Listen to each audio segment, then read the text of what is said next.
Bayangkan sebuah wilayah laut yang setiap tahunnya dilalui perdagangan bernilai triliunan dolar. Jalur yang menghubungkan pabrik-pabrik Asia dengan pasar di seluruh dunia. Tempat kapal-kapal raksasa membawa energi, bahan baku, dan barang elektronik yang digunakan miliaran orang. Laut itu adalah Laut Cina Selatan. Di permukaannya tampak tenang. Namun di baliknya tersimpan salah satu persaingan geopolitik paling penting di abad ke-21. Mengapa banyak negara menginginkan wilayah ini? Dan mengapa dunia terus memperhatikannya? Saya mengawali perjalanan ini dengan rasa ingin tahu yang sederhana.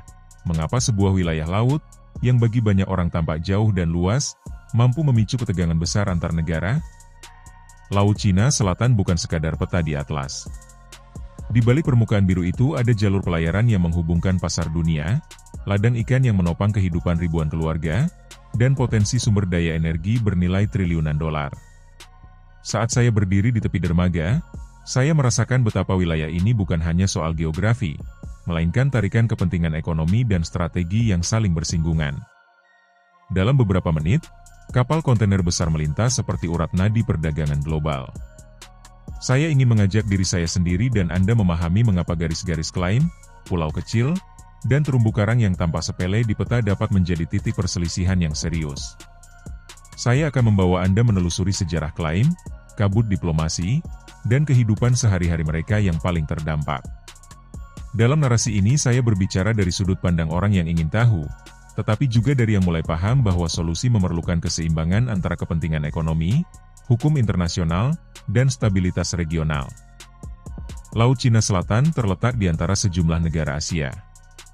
Kawasan ini berbatasan dengan wilayah yang berdekatan dengan ketika saya menelusuri arsip dan catatan lama, terlihat akar sejarah klaim yang saling tumpang tindih.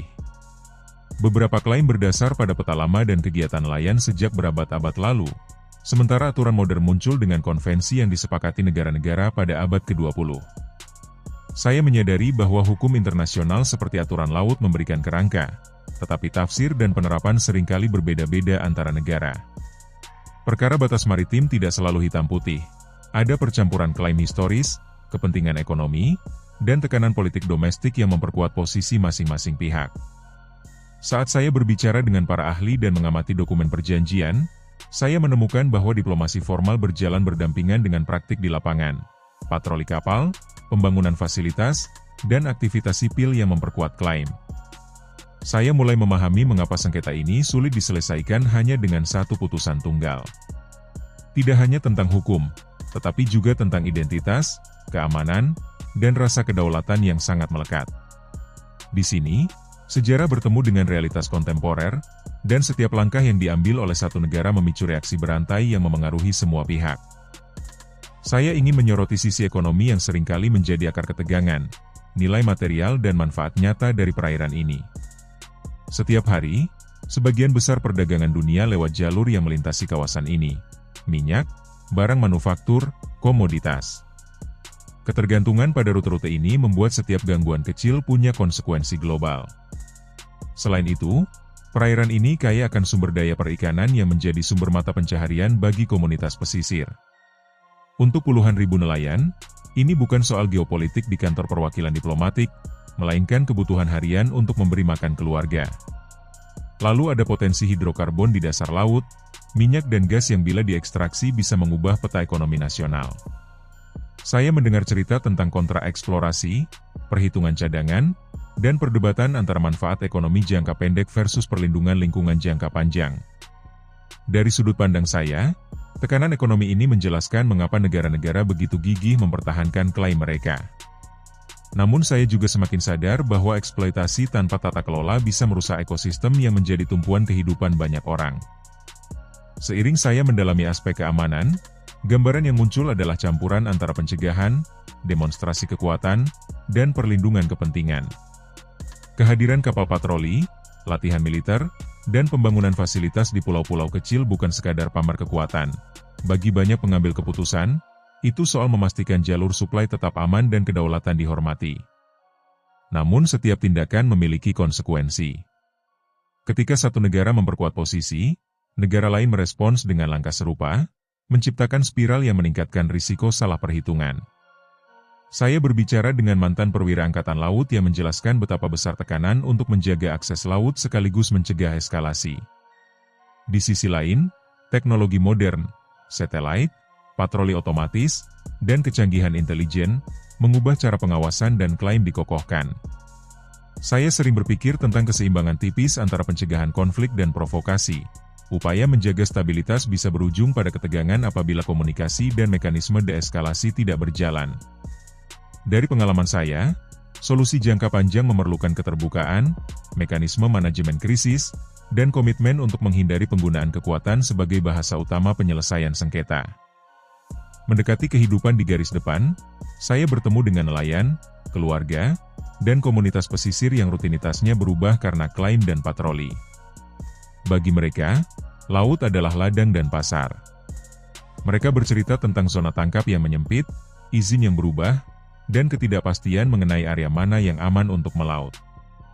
Ada pula cerita tentang bentrokan kecil, penahanan kapal, dan proses hukum yang tak jarang membuat keluarga putus asa. Saat saya duduk di perahu sederhana, mendengar suara mesin yang berderu dan melihat mata para nelayan, menjadi jelas bahwa dampak nyata dari perseteruan ini adalah hidup yang terfragmentasi. Saya juga menemui aktivis lingkungan yang khawatir atas pembangunan di pulau-pulau karang yang merusak habitat laut.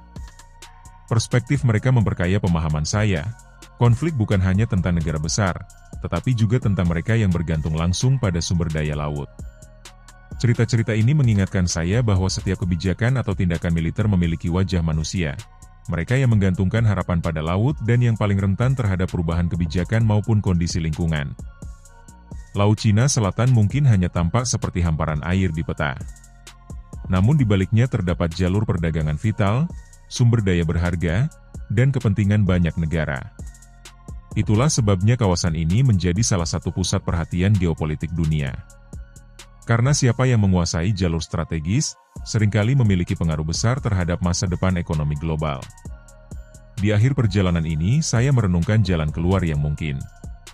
Saya percaya solusi harus memadukan hukum, diplomasi, dan kerja sama praktis di lapangan. Ada ruang untuk kesepakatan teknis, pengawasan bersama, zona penangkapan ikan yang dikelola bersama, dan mekanisme penyelesaian sengketa yang menghormati hukum internasional sambil mempertimbangkan kebutuhan lokal. Saya juga melihat peran penting dialog berkepanjangan, bukan hanya pertemuan puncak, tetapi kerja sama teknis yang membangun kepercayaan dari bawah. Sebagai narator yang telah menyaksikan berbagai sisi, saya menyadari bahwa perubahan memerlukan keberanian politik dan fleksibilitas. Masa depan kawasan ini bisa berbuah stabilitas dan manfaat bersama jika para pihak mengutamakan kepentingan kolektif di atas keuntungan semata. Saya menutup narasi ini dengan optimisme berhati-hati. Masih ada kesempatan untuk mencari solusi yang adil dan berkelanjutan, asalkan dialog dan tindakan nyata mendapat prioritas.